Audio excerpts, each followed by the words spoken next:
legal rights. ওই যে একটু এক্স্যাক্টলি আমাদের আলোচনা হয়েছে, আজকে একটু আমরা এটাকে বুঝাইয়া করব। রাইট, না রাইট বলে কি? অধিকার। ঠিক, অধিকার। তোমাদের প্রথমে প্রশ্ন করেছিলাম যেটা হইলে জীবন পরিপূর্ণভাবে এনজয় করা যায়, যেটা প্রাপ্তি, হ্যাঁ, ইত্যাদি ইত্যাদি বিভিন্ন পরে আমরা কি দেখলাম? পরে আমরা দেখলাম যে in the strict sense right হচ্ছে যেটার একটা কোরিলেটিভ ডিউটি থাকে। যখন কোনো একটা রাইটের কোরিলেটিভ ডিউটি থাকবে না, তখন ওই রাইটটাকে পারফেক্ট রাইট বলা যাবে। এবং আমরা কি বলছি? আমরা বলছি রাইটটা স্টেট রিকগনাইজ করে, রাইট স্টেট রিকগনাইজ। সাধারণত একটা রাইট প্রোটেকশন পায়, কি পায়? প্রোটেকশন পায়। এবং ওই একটা রাইটকে এনফোর্স করা যায়, কি করা যায়? এনফোর্স করা যায়। কিন্তু কি বলছিলাম যে এনফোর্সমেন্ট হয় বলে একটা রাইট হয়। একটা রাইট সঠিকভাবে রাইট কিন্তু তুমি এনফোর্স করতে পারছো না। তোমার টাকা নাই, অথবা অথবা সার্কামস্টেন্সটা এমন যে তুমি তোমার রাইটটা এনফোর্স করতে পারছো না। হয়তো পলিটিক্যাল অবস্থা এরকম যে হয়তো তুমি লোকাই আসো, তোমার রাইট বিভিন্ন কারণে এনফোর্সমেন্ট তুমি করতে পারছো না, বাট স্টিল রাইটটা রাইটই আছে, তাই না? মানুষ কথা বলতে পারছে না। ফর এক্সাম্পল, একটা পলিটিক্যাল রেজিমের কারণে মানুষ কথা বলতে পারছে না, কিন্তু স্টিল যে মানুষটা কথা বলতে পারছে না সে বলতে পারছে যে এটা আমার রাইট, এটা আমার। তাইলে রাইট থাকার একটা যে সুবিধা আছে, যেটা একটা power, right empowers, right empowers the right holder, right empowers the right holder.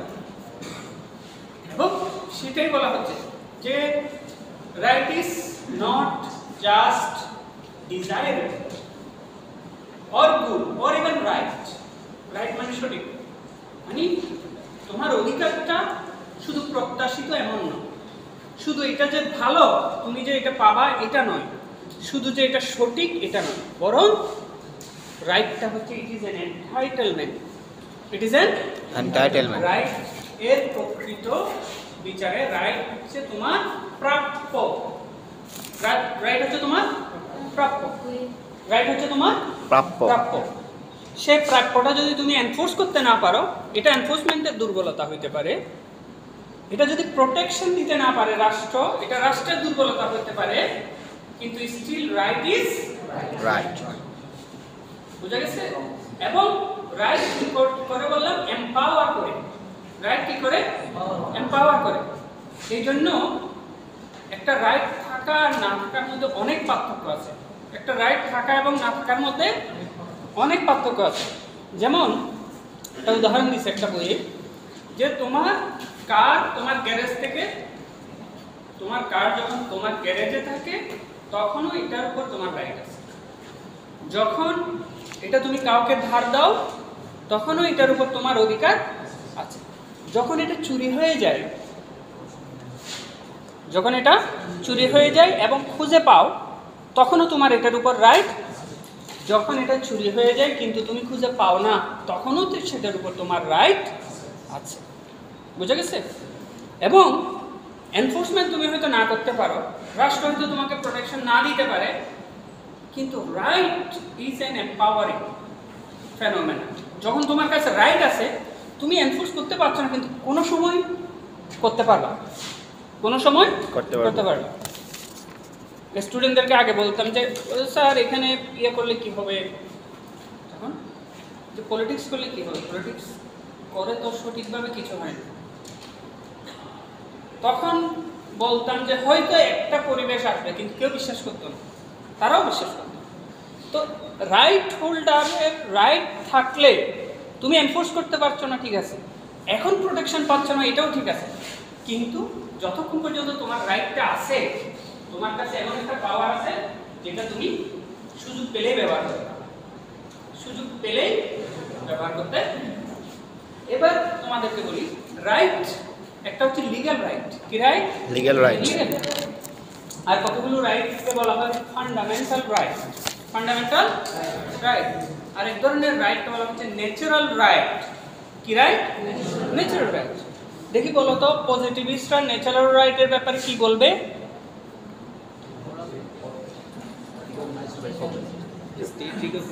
Bentham সরাসরি বলেছে ন্যাচারাল রাইটস আর জাস্ট মেটাফোর, মানে তারা রিয়েল না, রিয়েল না। অর্থাৎ ন্যাচারাল রাইট বলতে কোনো রাইট নাই, only legal right is right.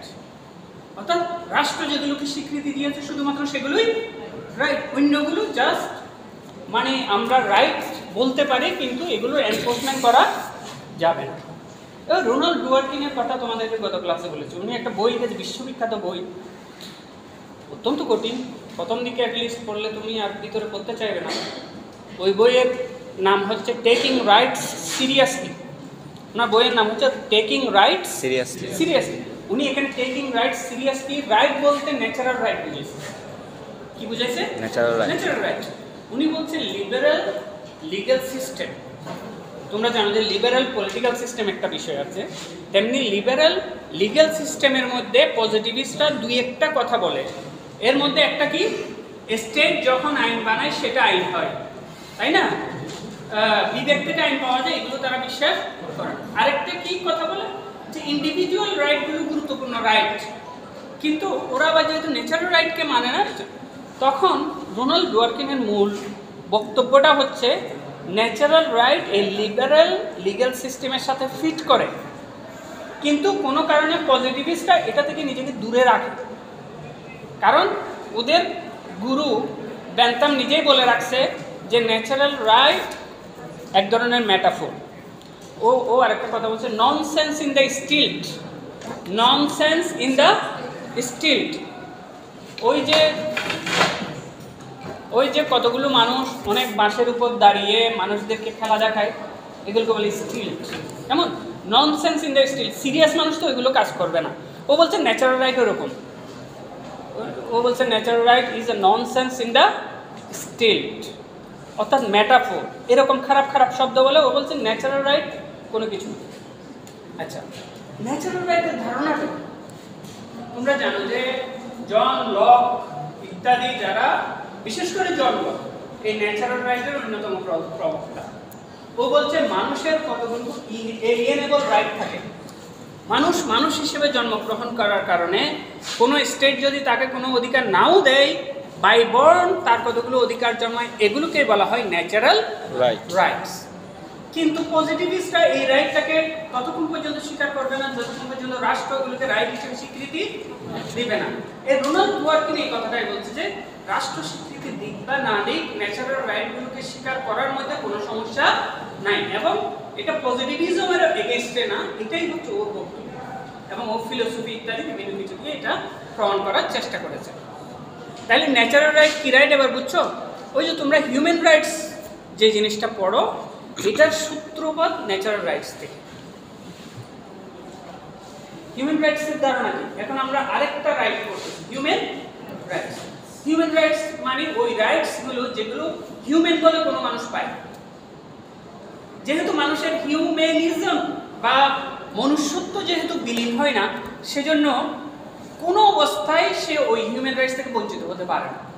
যেমন একজন মার্ডার করেছে, একজন জেনোসাইড করেছে, তারপরও তার মানুষ তো সে রয়ে গেছে, তাকে তো পশু এমনিতে মেটাফোর বলতে পারে, কিন্তু সে মানুষ আছে।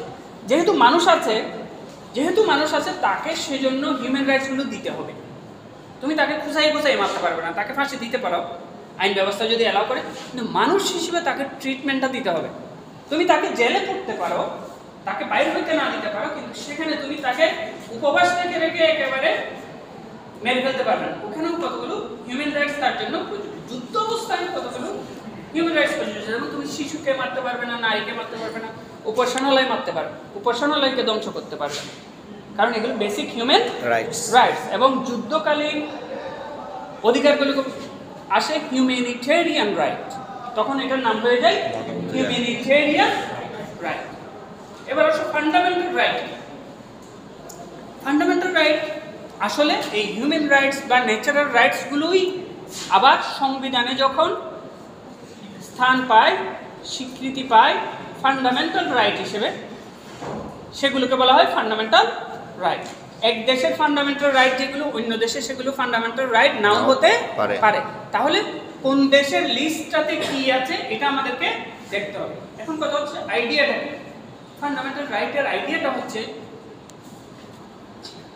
সরকার পরিবর্তন হবে, রাজনীতি পরিবর্তন হবে, দেশের যুদ্ধ অবস্থা আসতে পারে, পিস আসতে পারে, বিভিন্ন রকম ঝামেলা হইতে পারে, গন্ডগোল হইতে পারে, কিন্তু কতগুলো অধিকারকে সরকারের আওতার বাইরে রাখা, রাজনৈতিক উত্থান পতনের বাইরে রাখা, অর্থাৎ রাষ্ট্রের ইচ্ছার বাইরে রাখা, অর্থাৎ জনগণের অধিকারগুলোকে এত বেশি ফান্ডামেন্টাল মনে করা হয় ওই রাষ্ট্রে যে ওইগুলোকে এমনভাবে স্বীকৃতি দেওয়া হয় যে রাষ্ট্র কখনো ওইগুলোকে চেঞ্জ করতে পারে না।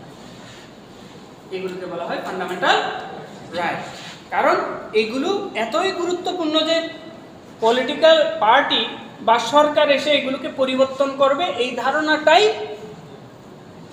মিসচিভাস, খারাপ। ঠিক আছে, রাষ্ট্র তার সুবিবেচনায় এসে আমি কতগুলো অধিকারকে বাদ দিয়ে দিলাম, এটা যাতে করতে না পারে এই জন্য কতগুলো রাইটকে ফান্ডামেন্টাল রাইট হিসেবে স্বীকৃতি দেওয়া হয়েছে। এবং সংবিধানে এগুলোকে এতই গুরুত্বপূর্ণ মনে করা হয়েছে যে সাধারণত অধিকারগুলো চাইতে হয় সর্বনিম্ন আদালতে। তুমি যে কোনো একটা মামলা প্রথমে সবচেয়ে উপরে যাবে নাকি সবচেয়ে নিচু আদালত, তার মানে এই না যে সবসময় এক্সটেন্ড জাজের আদালত বা ম্যাজিস্ট্রেটের আদালতে যাবে। এর মানে হচ্ছে জুরিসডিকশন দেখতে হবে আবার, অর্থাৎ ওই বিষয়ে মামলা যারা বিচার করতে পারে তার মধ্যে সবচেয়ে নিচু যেটা, ওইটাতে প্রথমে যেতে হবে। তুমি প্রথমে প্রিন্সিপালের কাছে যাবে নাকি অ্যাসিস্ট্যান্ট টিচারের কাছে যাবা? সে না পারলে তারপরে ধাপে ধাপে তুমি প্রিন্সিপালের কাছে যাবা, তারপরে এই কলেজ পরিচালনা কমিটির কাছে যাবা, তারপরে কোর্টে যাবা, এরকম না। কিন্তু ফান্ডামেন্টাল রাইটগুলো হচ্ছে এমন রাইট যেগুলোর জন্য সরাসরি হাইকোর্টে যাওয়ার সুযোগ সংবিধান করে দিয়েছে। আর্টিকেল 26, 44, 102 এগুলো যদি একসাথে পড়ো 26, 44, 102 তাহলে তুমি দেখতে পাবে যে রিড করা যায়, সরাসরি কি করা যায়, রিড করা যায়। এবার তোমরা বুঝছো right, legal right, fundamental right, natural right, human right. তাহলে কখন তুমি হিউম্যান রাইটের আশ্রয় নিতে পারবে? যখন লিগ্যাল রাইট কাজ করছে না, যখন ফান্ডামেন্টাল রাইট কাজ করছে না, একটা দেশের বিচার ব্যবস্থায় কাজ করছে না, তখন কিন্তু তুমি হিউম্যান রাইটস কোর্টে যেতে পারো। ওখানেও কতগুলো মেকানিজম আছে। তার মানে মানবাধিকার তার উপরে আসে। এই এমনিতে তুমি প্রতিদিন তো মানবাধিকারের কথা বলতে পারবা, কিন্তু মানবাধিকারের যেগুলো ফোরাম আছে সেগুলোতে তুমি তখনই যাবা যখন এগুলো আর কোনোটাই কাজ, এগুলোর আশ্রয়ে তোমার হচ্ছে না। যেমন দেশে গুম হয়ে যাচ্ছে, খুন হয়ে যাচ্ছে, তুমি এখানে কোনো বিচার, তখন তুমি ডাইরেক্ট হিউম্যান রাইটস কমিশনে বলতেছো, লিখতেছো, চিঠি লিখতেছো যে আমার দেশে এই অবস্থা। তুমি দেশে সব কিছু চলতেছে, ওই সময় লিখলে ওরা বলবে যে তুমি ওইখানে করে আসো। এমনিতে নিয়মটাও ওই রকম, you have to exhaust the local remedies. তোমাকে লোকাল যতগুলো রেমেডি আছে ওগুলোকে এক্সস্ট করে শেষ করে তারপরে হিউম্যান রাইটস কোর্ট বা ইত্যাদিতে যাওয়া যায়। এখন কথা হচ্ছে যে রাইট আরেকটু যদি আমরা বুঝতে চাই তাহলে আমাদের বুঝতে হবে যে রাইটের ফোকাস হচ্ছে রাইট হোল্ডারের। কাকে? Right holder. ডিউটি হোল্ডার কে ডিউটি দেওয়া হয়েছে রাইট হোল্ডারের ডিমান্ডটা ফুলফিল করার জন্য।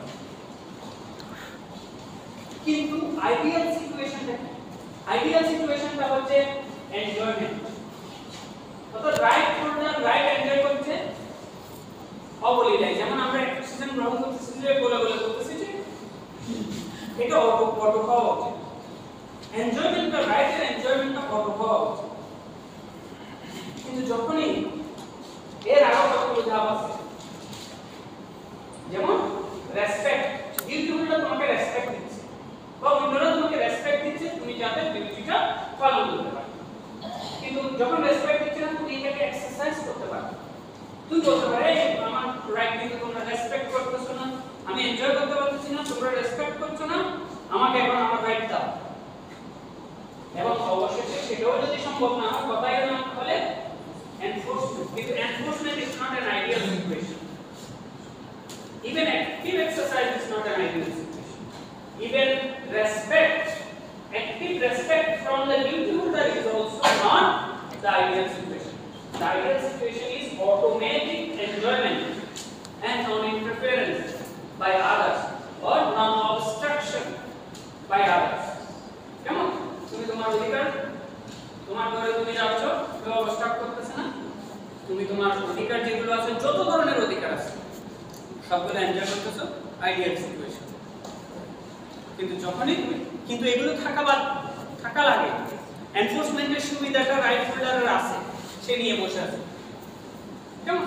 এটাকে বলে এই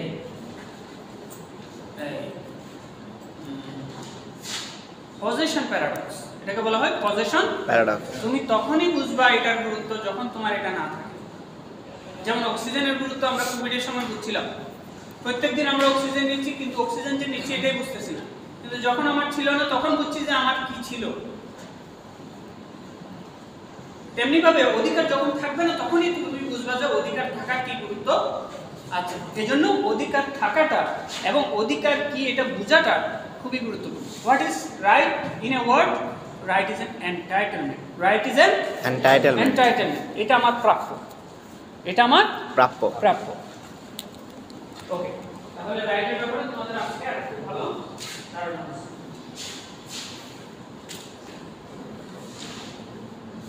এখন আসো তোমার এই আমরা বলছিলাম যে রাইটের সাথে কাছাকাছি আর কতগুলো ধারণা আছে।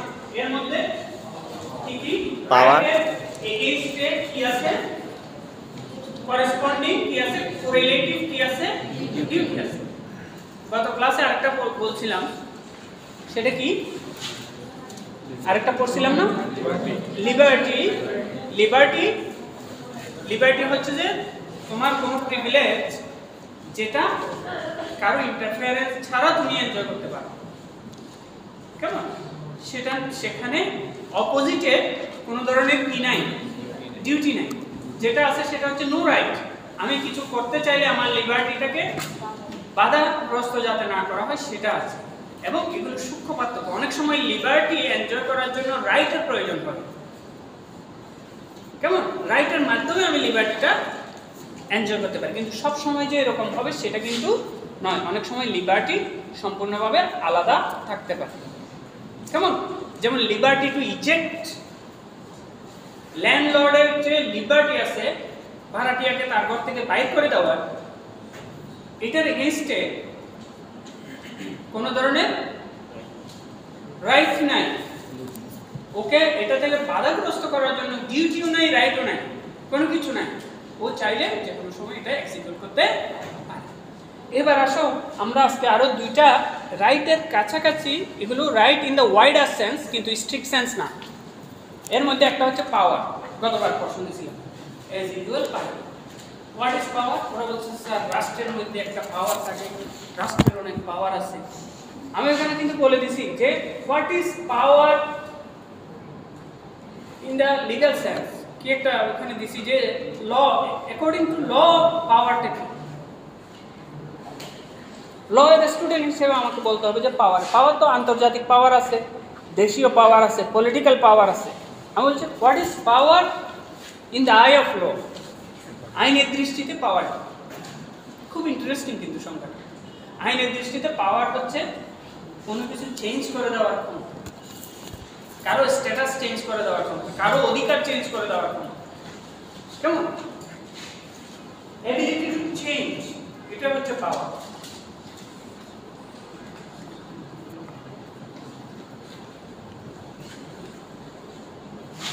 এখানে বলছে স্যালমন্ডের ভাষায় আমি যদি বলি ability conferred upon a person by the law to alter by his own will directed to that end কি চেঞ্জ করবে rights duties liabilities or other legal relations either of himself or other persons কেমন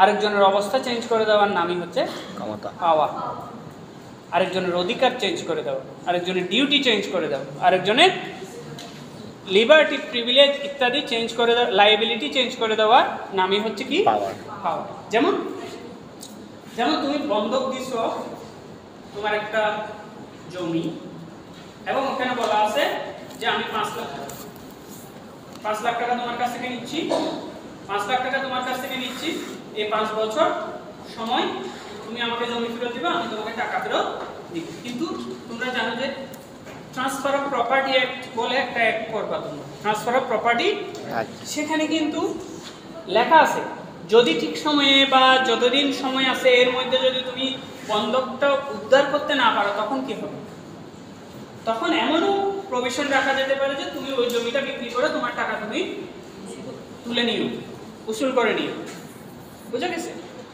যেমন মর্টগেজিকে তুমি power of sell দিছো কি দিছো মর্টগেজি বিক্রি করে দিছে সময় মতো সুযোগ মতো যখন সময় হয়েছে বিক্রি করে দিছে এই যে ওর কাছে যে পাওয়ারটা আছে এই পাওয়ার তোমার লিগ্যাল স্ট্যাটাস চেঞ্জ করে দিছে যতক্ষণ এতদিন তুমি মালিক ছিলা ওর কাছে থাকলেও তুমি কি ছিলা মালিক ছিলা এখন তোমার অবস্থাটা চেঞ্জ করে দিছে ওর কাছে পাওয়ার আছে কি আছে পাওয়ার আছে আর তোমার আছে লায়াবিলিটি এটা করেসপন্ডিং তোমার কি আছে ইউ আর লায়াবল ও যেটা করেছে ওটা মেনে নিতে তুমি লায়াবল বুঝা গেছে তাহলে পাওয়ার এগেইনস্টে লায়াবিলিটি আছে পাওয়ার এগেইনস্টে ডিউটি নেই এটা কি ডিউটি বলে এটা হচ্ছে লায়াবিলিটি তোমার উপর লায়াবিলিটি আছে এটাকে কি করা মেনে নেওয়া বুঝা গেছে এবং এই পাওয়ারটা পাবলিক পাওয়ার হতে পারে প্রাইভেট পাওয়ার হতে পারে একজন জেলা ম্যাজিস্ট্রেট একজন জেলা জজ ওরা যখন রায় লিখে ফেলতেছে না আজকে থেকে এই জমিটা ওর না এর এই লেখার সাথে সাথে জমিটা কার হয়ে গেছে সবকিছু চেঞ্জ করে দিয়েছে পৃথিবী উলটপালট হয়ে গেছে ওদের জন্য লিগ্যাল রিলেশন উলটপালট হয়ে গেছে ওই জমির মালিকানা উলটপালট হয়ে গেছে তাহলে এই চেঞ্জটা আনতে পারার ক্ষমতাটাকে বলা হয় পাওয়ার এটা কি রাইট থেকে আলাদা নয় অবশ্যই আলাদা এবার আসো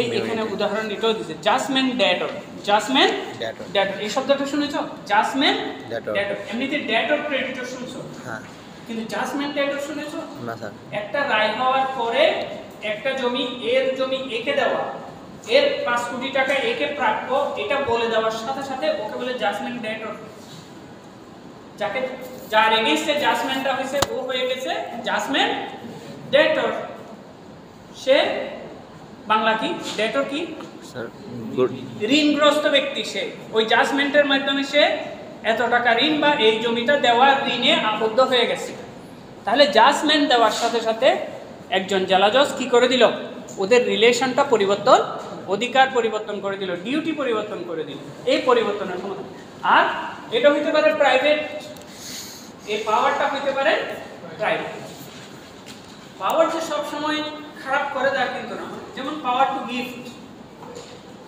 তোমার এই পাওয়ার আছে তোমার জমি যে কোনো একজন ছেলেকে বা মেয়েকে লিখে দেওয়া যেই লিখে দিলা এটা কিছুটা লিবার্টির মতো মনে হয় তবে এটা প্রকৃত অর্থে পাওয়ার কারণ এটা এবিলিটি টু চেঞ্জের মধ্য দিয়ে আসে হ্যাঁ লিবার্টির ক্ষেত্রে নন ইন্টারফিয়ারেন্সটা মুখ্য নন ইন্টারফিয়ারেন্সটা মুখ্য আর পাওয়ারের ক্ষেত্রে কোনো একটা লিগ্যাল রিলেশনকে চেঞ্জ করে দেওয়ার যে ক্ষমতা সেজন্য এটাকে কি বলা হয় পাওয়ার বলা হয় এখন স্ট্রং লায়াবিলিটি কখন তৈরি হয় ঠিক আছে বুঝলাম যে পাওয়ারের এগেইনস্টে লায়াবিলিটি আছে সবচেয়ে বেশি লায়াবিলিটি তখন আসে যখন ও এটা না মানলে এ আবার মামলাও করতে পারে তার এগেইনস্টে ঠিক আছে অর্থাৎ অ্যাকশন এটাকে বলা হয় লিগ্যাল অ্যাকশন এবং প্রসিকিউশনের অধিকার যেখানে সৃষ্টি হয় সেটা হচ্ছে সবচেয়ে স্ট্রং লায়াবিলিটি বুঝা গেছে পাওয়ারের এগেইনস্টে লায়াবিলিটি তো এমনিতে আছে সবচেয়ে স্ট্রং লায়াবিলিটি তখন থাকে যখন তাকে সেটা পালন না করলে সু করা যায় মামলা করা যায়, প্রসিকিউট করা যায়। কেমন? এবার আসো ইমিউনিটি। ইমিউনিটি শব্দ থেকে তোমরা ব্যাপারটা বুঝতে পারছো। পাওয়ার কি? Ability to change something. Immunity হচ্ছে exemption from that power, exemption from that ability to change. অব্যতি। কেমন? অর্থাৎ তোমার যখন কোনো এক্সেমশন থাকবে, যেমন প্রেসিডেন্ট থাকা অবস্থায় তার বিরুদ্ধে মামলা করা যায় না, এটা তার এক্সেমশন, এটা তার এক্সেমশন। সেই এক্সেমশন অন্যদের পাওয়ারকে খর্ব করে ফেলছে, কেউ মামলা করতে পারছে না, এটা তার খর্ব করে ফেলছে না। তাহলে পাওয়ারের অ্যাবসেন্স, এক্সেমশন মানে কারো স্ট্যাটাস চেঞ্জ করার ব্যাপারে অন্যদের পাওয়ারের অ্যাবসেন্সকে কি বলে? ইমিউনিটি। কেন বলছে an immunity is an exemption from having a given status changed by another? কারো স্ট্যাটাস চেঞ্জ করার এবিলিটিটাকে অন্যের কমায় দিতে পারে, ওই বিষয়টাকে বলা হয় ইমিউনিটি। ইমিউনিটি। যেমন বললাম যে অনেক সময় অনেক মানুষকে immunity in short means no ability, no ability. অন্যদের এবিলিটিটা তখন থাকে না। এবং এর এগেইনস্টে কি আছে? ডিসএবিলিটি। এর করেসপন্ডিং রিলেটিভ কি? ডিসএবিলিটি। কারণ তোমার ইমিউনিটি থাকাতে ও ডিসেবল হয়ে গেছে, ও আর মামলা করতে পারছে না। এটা তো মামলাটা একটা উদাহরণ দিল। বিভিন্ন রকমের ইমিউনিটি তোমার থাকতে পারে। যেমন পুলিশের যারা অনেকগুলো বাহিনী, বিশেষ করে তোমার আর্মিদের ব্যাপারে তুমি ডাইরেক্ট নর্মাল কোর্টে মামলা করতে পারবে না, ওদের ইমিউনিটি আছে। ওদের মিলিটারি কোর্টে ওদের মামলা হতে পারে। এরকম একটা আইন ব্যবস্থা বিভিন্নভাবে ইমিউনিটি তৈরি করে। যেমন আমাদের দেশের বেশিরভাগ আইনে এরকম আছে যে সরকারি কর্মকর্তাদেরকে তোমরা ডাইরেক্ট মামলা করতে পারবে না, ওদের অফিসিয়াল চ্যানেলে ওরা মামলা করতে পারবে। এটা কিন্তু ডিসক্রিমিনেটরি, এটা কিন্তু সমস্যাজনক একটা আইন ব্যবস্থার জন্য, জবাবদিহিতার জন্য সমস্যাজনক। কিন্তু স্টিল যাতে রাষ্ট্র ব্যবস্থায় যারা কাজ করে তারা কনফিডেন্সের সাথে কাজ করতে পারে, মামলা যে একেবারে হবে না ওইটা বলছে না, কিন্তু তুমি মামলা করতে পারবে। ওর ইমিউনিটি আছে। ওর কি আছে? ইমিউনিটি আছে। তাহলে ইমিউনিটি এবার বুঝছো? ইমিউনিটি এবং তার এগেইনস্টে যেটা থাকে সেটা হচ্ছে ডিসএবিলিটি। এবার আসো আমরা কাইন্ডস অফ রাইট গুলো করব। ক্রিমিনাল অফেন্স করলে কি এটা প্রযোজ্য হবে ওদের ক্ষেত্রে? মানে সরকারি কর্মকর্তাদের ক্ষেত্রে ক্রিমিনাল ইয়া করলে হবে না। কেমন? ক্রিমিনাল মামলা করা যাবে, ঠিক আছে, কিন্তু আর্মি পার্সোনালদের ব্যাপারে সম্ভবত ক্রিমিনাল মামলাও করা যাবে না, ওদের ওইখানেই করতে হবে। এগুলো দেখতে হবে স্পেসিফিক লটাতে কি আছে, ইমিউনিটি কাকে কতটুকু দিয়েছে এটা দেখতে হবে। কেমন? এবার আসো কাইন্ডস অফ রাইট। রাইট। ডিউটির ধরনের উপর নির্ভর করে রাইট এর ক্লাসিফিকেশন। যেমন পারফেক্ট, আচ্ছা এটা হচ্ছে প্রথমটা হচ্ছে perfect right, imperfect right. Perfect right হচ্ছে যেটাতে কোনো ত্রুটি নাই, যে রাইটে কোনো ধরনের ত্রুটি নাই। স্ট্রং রাইট, স্ট্রং রাইট অর্থাৎ সবচেয়ে স্ট্রং রাইট এগুলো যেগুলো নিয়ে মামলা করা যায়। আর ইমপারফেক্ট রাইট, ইমপারফেক্ট রাইট হচ্ছে যে যেখানে মামলা করার সেই সুযোগটা আর থাকে না, বিশেষ করে লিমিটেশন পার হয়ে গেছে, যতদিনের মধ্যে মামলা করার কথা ততদিন পার হয়ে গেছে, তুমি কিন্তু আর মামলা করতে পারবে না। এখন তোমাকে রাইট নাই এটা বলে না, রাইট নাই এটা বলে হচ্ছে তোমার রাইটটা কি হয়ে গেছে, ইমপারফেক্ট হয়ে গেছে, কারণ তুমি আর মামলা করতে পারছো না। তাইলে পারফেক্ট রাইট এবং ইমপারফেক্ট রাইট। পারফেক্ট রাইটের এগেইনস্টে পারফেক্ট ডিউটি থাকে, আর ইমপারফেক্ট রাইটের এগেইনস্টে ইমপারফেক্ট ডিউটি থাকে।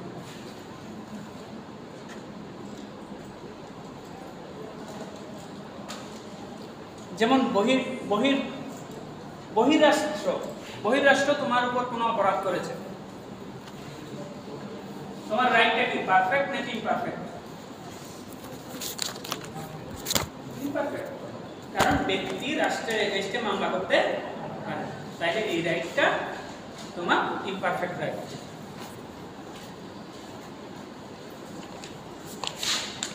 এবার আমরা পড়ব, আচ্ছা এখানে খুব সুন্দর প্রশ্ন জুড়ে দিয়েছে। অনেকে মনে করে যে স্টেটের এগেইনস্টে রাইটটা ইমপারফেক্ট রাইট, তোমরা কি এগ্রি করো? অর্থাৎ রাষ্ট্রকে তো তুমি কারাগারে নিতে পারতেছো না, কিন্তু রাষ্ট্রের এগেইনস্টে মামলা করা যায় কিনা? যায়। এখন রাষ্ট্র তো এত প্রতাপশালী, অনেক সময় আমরা এনফোর্সমেন্ট করে আমার অধিকারটা আদায় করতে পারি না। সেই জন্য কেউ কেউ বলে থাকে যে রাষ্ট্রের এগেইনস্টে এটা স্যালমন জোরালোভাবে এটার অপোজ করেছে। ও বলছে এটা ইমপারফেকশন নয়, বরঞ্চ এটা একটা সমস্যা। এটা বোঝাই যায়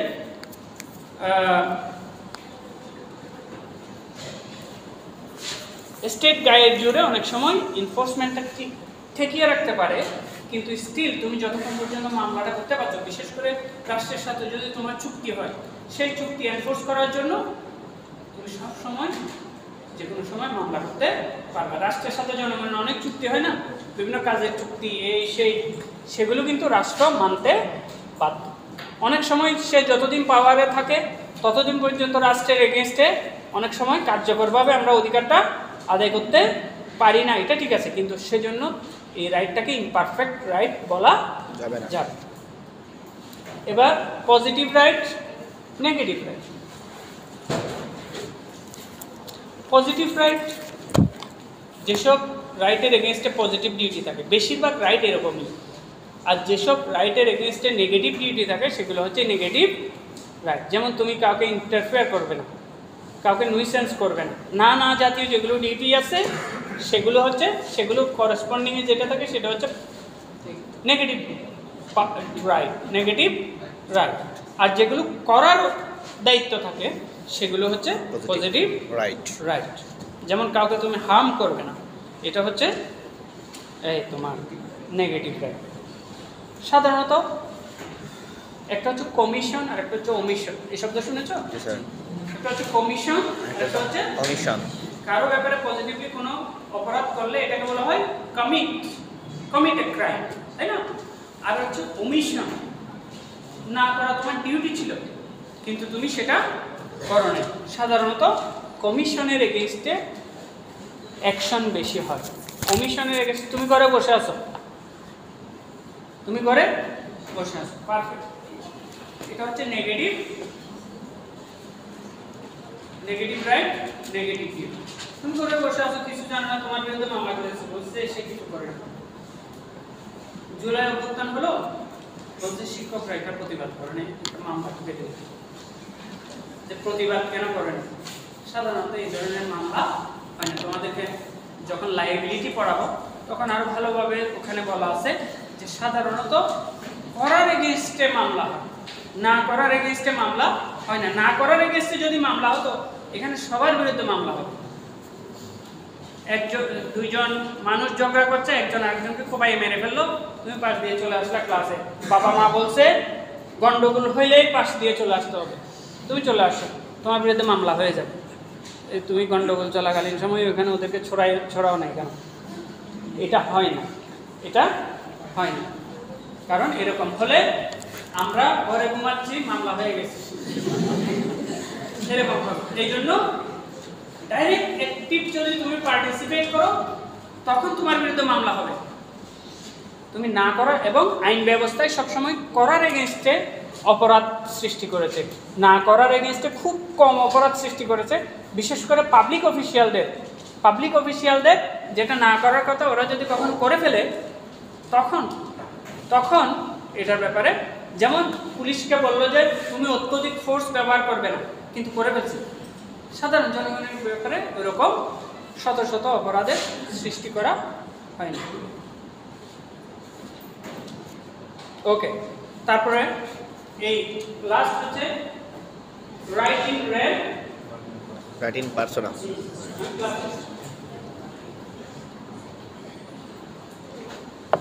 রাইট ইন পার্সোনা।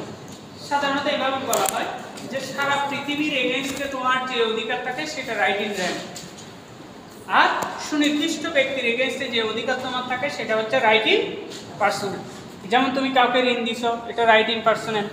যেমন মেরিটাল রাইটগুলো রাইট ইন পার্সোনাল। তোমাদের ব্যবসার চুক্তি হয়েছে, এগুলো রাইট ইন পার্সোনাল। সাধারণত নেগেটিভ রাইটগুলো রাইট ইন র্যাম হয়, রাইট ইন র্যাম। যেমন তোমার জমিতে কেউ কি করতে পারবে না, ট্রেসপাস করতে পারবে না। কেউ মানে এখানে বলে সারা পৃথিবী কি তোমার বাংলাদেশে আসতেছে, এটা বলার জন্য বল। তার মানে পিপল এট লার্জ, অনির্দিষ্ট সংখ্যক মানুষের এগেইনস্টে যে অধিকারটা কাজ করে সেটাকে বলা হয় রাইট ইন র্যাম। আর সুনির্দিষ্ট পরিমাণে মানুষের এগেইনস্টে যে অধিকারগুলো কাজ করে সেগুলোকে বলা হয় রাইট ইন। এখন জুরিসপ্রুডেন্সের ছাত্র তো লেজারও একটু আলোচনা করছে স্যার, বুঝছো? তাইলে কি রাইট ইন র্যামগুলো রাইট ইন পার্সোনালের সমষ্টি হতে তো পারে। স্যালমান বলছেন না, কারণ যতই বড় সমষ্টি হোক না কেন স্টিল এটা সুনির্দিষ্ট থাকবে। সুনির্দিষ্ট থাকলেও এটা রাইট ইন র্যাম হবে না। রাইট ইন র্যাম হতে হলে এটা অনির্দিষ্ট থাকতে হবে। সামগ্রিক যখনই সুনির্দিষ্ট হবে ওইটা হয়ে যাবে রাইট ইন পার্সোনাল। যতই যোগ দাও 500 কোটি হইলেও এটা পার্সোনামে থাকবে, কারণ এখানে ওগুলো যোগ হইতে এসেছিল। তাহলে তোমরা এখন বুঝে গেছো। এখন যদি আমি তোমাদেরকে প্রশ্ন করি পরীক্ষায়, what is the difference between liberty and power? What is the difference between power and immunity? অথবা what is the difference between immunity and liability? এই চারটা রিলেশন এগুলো বলতে। অথবা তোমাদেরকে যদি প্রশ্ন দিই what is right in the strict sense, তখন তোমরা লিবার্টি, প্রপার্টি এগুলো সব লিখে ফেলবে না। তোমরা যে right in the strict sense হচ্ছে যেটার এগেইনস্টে ডিউটি আছে, কেমন? এবং হোয়াট ইজ রাইট যদি তোমাদেরকে বলি তখন তোমরা বলবে যে রাইট হচ্ছে একটা এন্টাইটলমেন্ট এবং এটাকে এনজয় করা যায়। এটা রাইট হোল্ডার এক্সারসাইজ করতে পারে, ডিউটি হোল্ডার এটাকে রেসপেক্ট করতে পারে এবং এটাকে এনফোর্স করা যায়। কিন্তু শেষ বিচারে রাইট হচ্ছে রিকগনিশনের উপর নির্ভর করে, প্রোটেকশনের উপর নির্ভর করে না, এনফোর্সমেন্টের উপর নির্ভর করে না। এবং রাইট বিভিন্ন ধরনের আছে। তোমাদেরকে যদি প্রশ্ন করি যে what is the difference between legal right and fundamental right, তোমরা বলবে যে লিগ্যাল রাইট সাধারণ ল দ্বারা আর ফান্ডামেন্টাল রাইট সংবিধানে স্বীকৃত থাকে। What is the difference between fundamental right and natural right বা হিউম্যান রাইট? তোমরা বলবে যে হিউম্যান রাইটস এগুলো হচ্ছে হিউম্যান হিসেবে মানুষ যেগুলো পায়, কিন্তু সবগুলো পুরো লিস্টটা যে ফান্ডামেন্টাল রাইট হতে একটা দেশ আনবে সেটা নট নেসেসারি। প্রত্যেক দেশ তার রিসোর্স, টাকা পয়সা কত আছে ওই অনুযায়ী অনেক সময় অধিকারটা দেয়। তুমি যদি এখন বলো যে বাংলাদেশের সব মানুষকে, অভুক্ত মানুষকে তুমি প্রত্যেক দিনে খাবার দিতে হবে, এটা সাধারণত সম্ভব হয় না। এবং লিবার্টি, পাওয়ার, ইমিউনিটি, যেমন চায়না বা রাশিয়াতে তুমি ইকোনমিক রাইটসগুলো বেশি দেওয়া আছে, কালচারাল রাইটগুলো। আর আমাদের মতো দেশে সভা সমাবেশ করতে পারবে, খাওয়া না খাওয়া, মিছিল করতে পারবে, মিটিং করতে পারবে, এগুলোর উপর গুরুত্ব বেশি। আর যেগুলো সোশ্যালিস্ট কান্ট্রি আছে সেখানে গুরুত্ব হচ্ছে খাচ্ছে কিনা, পাচ্ছে কিনা। চায়নাতে ওরা হয়তো ভালো আছে কিন্তু ওরা মিছিল করে, তখন ইন্ডিয়া বা বাংলাদেশের মানুষগুলো খাইলাম কিন্তু হজম হবে, হজম হইতে হলে মিছিল মিটিং। এখন তোমাদের পরীক্ষা নিয়ে আমি একটা কনসার্ন শুনছি তোমাদের সিআর এর কাছ থেকে। কনসার্নের কিছু নেই, আজকে থেকে কমপক্ষে 2 মাস